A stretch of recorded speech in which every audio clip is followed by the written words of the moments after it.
Varicose veins వ్యాధికి కేవలం 30 నిమిషాల్లో చికిత్స. కాల్ చేయండి 9989527715.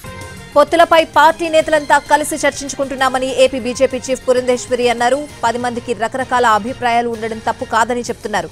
జనసేనతో పొత్తు కొనసాగుతుందని స్పష్టం చేశారు.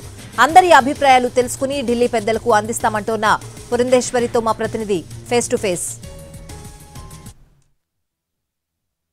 ఎన్నికల సమయం దగ్గర పడడంతో అన్ని పార్టీలు కూడా ముమ్మరమైనటువంటి ప్రయత్నాలు చేస్తున్నాయి. రాష్ట్ర వ్యాప్తంగా అలాగే ఉమ్మడి పశ్చిమ గోదావరి జిల్లా వ్యాప్తంగా కూడా బీజేపీ రాష్ట్ర అధ్యక్షురాలు పురంధేశ్వరి విస్తృత స్థాయిలో పర్యటనలు చేస్తూ క్యాడర్ని అప్రమత్తం అలాగే సంసిద్ధత చేస్తూ ఉన్నారు. ఇందులో భాగంగా ఆమె ఏలూరు చేరుకున్నారు. మేడం, ఇప్పటి వరకు కూడా కేంద్ర ప్రభుత్వం ఇచ్చేటటువంటి పథకాలను రాష్ట్ర ప్రభుత్వం ఉపయోగించుకుంటూ కేంద్రం పేరు ఎక్కడ చెప్పట్లేదు అనేటటువంటి ప్రచారాన్ని మీరు మొదలుపెట్టారు. జనంలో అది ఎంతవరకు వెళ్ళింది, ఎటువంటి స్పందన అనేది వస్తుంది?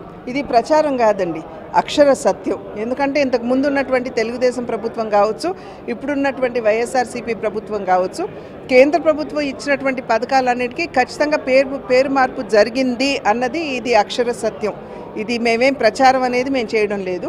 మీరు చూసినట్లయితే ఒకవేళ ఈ జీవన్ జ్యోతి యోజన ఉందనుకోండి, అంతకుముందు ఉన్నటువంటి ప్రభుత్వం చంద్రన్న భరోసా అన్నారు, ఇప్పుడున్నటువంటి ప్రభుత్వం జగనన్న భరోసా అంటున్నారు. కానీ ఇది ప్రధానమంత్రి జీవన్ జ్యోతి యోజన కింద వచ్చినటువంటి పథకం కనుక ఎక్కడా కూడా మేము ప్రచారం చేయట్లేదు. ఇది సత్యమే మేము ప్రజలకి కూడా మేము తెలియజేస్తున్నాం.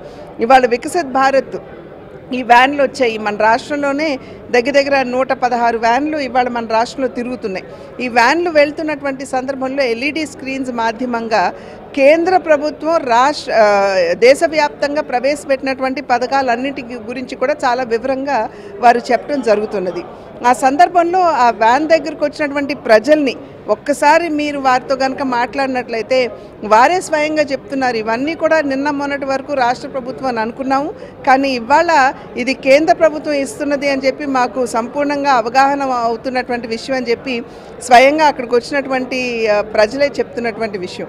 కనుక ఇది మేం చేసే ప్రచారం కాదు, ఇది అక్షర సత్యం. కేంద్ర ప్రభుత్వం సమాజంలో ఉన్నటువంటి ప్రతి వర్గం కూడా న్యాయం చేయాలి అనేటువంటి ఆలోచనతో ఏవైతే కార్యక్రమాలు ప్రవేశపెడుతున్నాయో అది ఖచ్చితంగా రాష్ట్ర ప్రభుత్వాలు మావి అని చెప్పి స్టిక్కర్లు అంటించుకుంటున్నారు.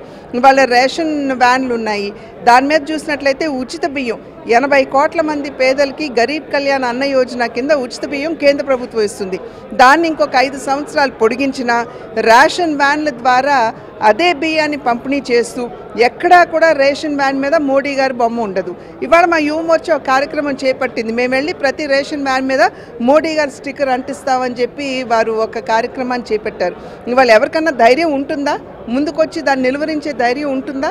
ఎందుకంటే ఆ బియ్యం కేంద్రం ఇస్తుంది అనేది ప్రజలకి తెలుసు, మేము తెలియజేయాలి అనేది మాకు. అండ్ సాధారణంగా పొత్తులు అనేవి ఒక నెల ముందు ఖరారు అయ్యేటువంటి విషయం. జనసేనతోటి మాకు పొత్తు కొనసాగుతుంది ఉన్నది అని చెప్పి మేము చెప్తున్నాం. జనసేన కూడా అదేవిధంగా భారతీయ జనతా పార్టీతో మా పొత్తు ఉన్నది అని చెప్పి వారు చెప్తున్నారు. ఎక్కడా కూడా మాది చెడిందనో తెగిందనో వారు కూడా చెప్పడం లేదు. కనుక ఆ పైన నిర్ణయం అంటారా అతి త్వరలో మా నాయకత్వం తీసుకుంటారు. కేంద్ర ప్రభుత్వం ఇచ్చేటటువంటి పథకాలన్నింటినీ కూడా రాష్ట్ర ప్రభుత్వం తన పేరుగా చెప్పుకుంటూ ఉంది అని, వాటిని ప్రజలకు తెలియజేసేందుకు తమ కార్యక్రమాలని మరింత ముమ్మరం చేశామని బీజేపీ రాష్ట్ర అధ్యక్షురాలు పురంధేశ్వరి అంటున్నారు. అలాగే ఇప్పటికీ పవన్ కళ్యాణ్తో ఇప్పటికీ పొత్తు కొనసాగుతుంది అని, అలాగే భవిష్యత్తులో ఇంకా ఎటువంటి మార్పులు ఉంటాయనేది కేంద్రంలో ఉండేటటువంటి పెద్దలు నిర్ణయిస్తారని ఆమె స్పష్టం చేస్తున్నారు. వీడియో జర్నలిస్ట్ కరి శ్రీనివాస్తో మల్లికార్జున్, ఏలూరు నుంచి.